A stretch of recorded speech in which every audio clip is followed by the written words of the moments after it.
बेंगलोर की मीटिंग जितने स्मूथ ढंग से और उसमें पार्टियों के बीच जितना एक सामंजस्य दिखा, उसका इम्प्रेशन तो काफ़ी पॉजिटिव रहा है।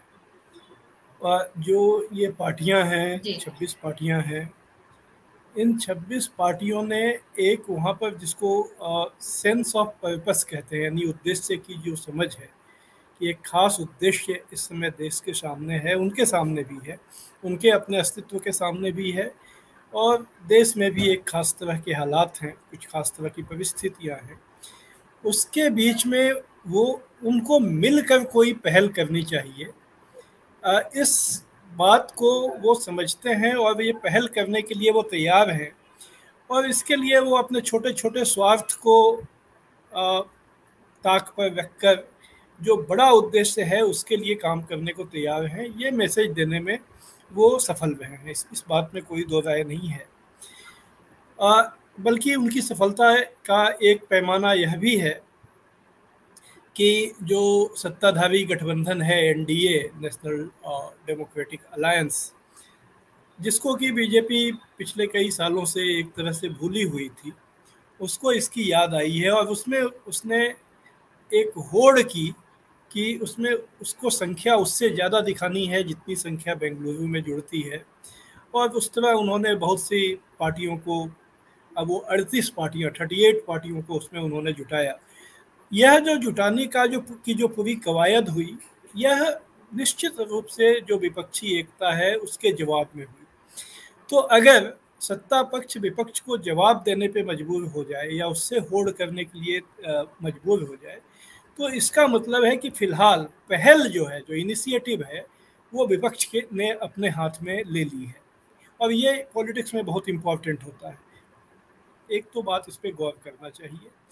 और कल अगर हम लोग प्रधानमंत्री जी का भाषण सुने, कल उन्होंने दो भाषण दिया, एक आंडमान में दिया, फिर एक शाम को नई दिल्ली में जो उनके अपने गठबंधन के लोग थे, तो उसमें अगर आप देखें तो उनका पूरा जो ध्यान केंद्रित था वो इस गठबंधन की आलोचना और इसको एक तरह से आप ये कह सकते हैं कि इसकी छवि को नष्ट करने के ऊपर केंद्रित था। तो यह भी एक जो पॉलिटिकल प्रेशर बना है, जो राजनीतिक दबाव बना है, उसका ही संकेत लगता है। तो इस हद तक तो ये विपक्ष अपने मकसद में कामयाब रहा है। क्यों इस समय अभी तक जब हम लोग बात कर रहे हैं, चुनाव में तो अभी टाइम है, चुनाव तो अभी कई महीने बाद हैं, उसके पहले तो अभी कम से कम 4 राज्यों में चुनाव होने वाले हैं। तो अभी तो बहुत सारे समीकरण बनेंगे, बहुत सारे संकेत मिलेंगे, बहुत सारी धारणाएं बनेंगी उनके आधार पर। लेकिन इस पॉइंट ऑफ टाइम में जो जो वॉर ऑफ परसेप्शन है, धारणाओं का जो युद्ध है, उसमें विपक्ष अपनी बढ़त बनाने में कामयाब हुआ है।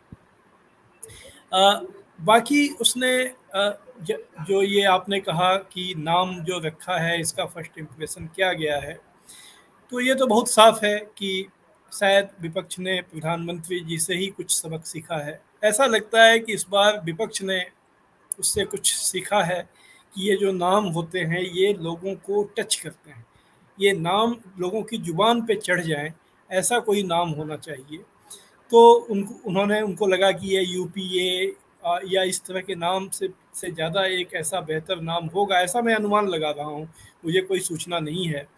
तो उन्होंने शायद पहले ही ये सोच लिया कि नाम तो इंडिया ही रखना है। अब इंडिया में INDIA से क्या होगा, इसको लोग बनाया जाए, तो इस पर उन्होंने Indian national developmental inclusive alliance, ये नाम उन्होंने रखा है।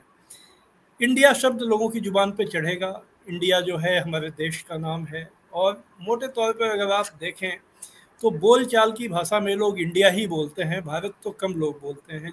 आम तौर पे आप क्रिकेट में भी देखें तो बात होगी कि इंडिया का मैच है, या कहीं भी इंडिया ने मेडल जीता। तो ये बोलचाल की भाषा में चूंकि अब इंडिया ज़्यादा प्रचलित हो गया है, और ये गठबंधन भी अपने को इंडिया कह रहा है, तो उसका इम्प्रेशन कुल मिलाकर अच्छा जाएगा। और उसमें ये लोग इससे ये मैसेज भी दे सकेंगे कि जो एनडीए है, जो जिसका कि प्रमुख दल बीजेपी है, जिसका कल प्रधानमंत्री जी ने भी नया नाम दिया, उन्होंने कहा कि N for new India, D for developed India, A for aspiration for people of the India, ये उन्होंने भी उसका मतलब बताया। लेकिन ये सारे बड़े उलझे हुए शब्द हैं। तो जो ऑपोजिशन है ये जनता में ये मैसेजिंग करने में शायद कामयाब होगा कि India, spirit of India, idea of India जो है उसको वो रिप्रेजेंट कर रहा है। वो आइडिया ऑफ इंडिया जो आज़ादी की लड़ाई से जिसका जो आगे बढ़ा और जिसका रिफ्लेक्शन हमारे कॉन्स्टिट्यूशन में हुआ है, उस आइडिया को, इंडिया के उस आइडिया को, उस भावना को विपक्ष रिप्रेजेंट कर रहा है, उसका नुमाइंदगी कर रहा है। संभवतः ये मैसेज देने में वो सफल रहेगा।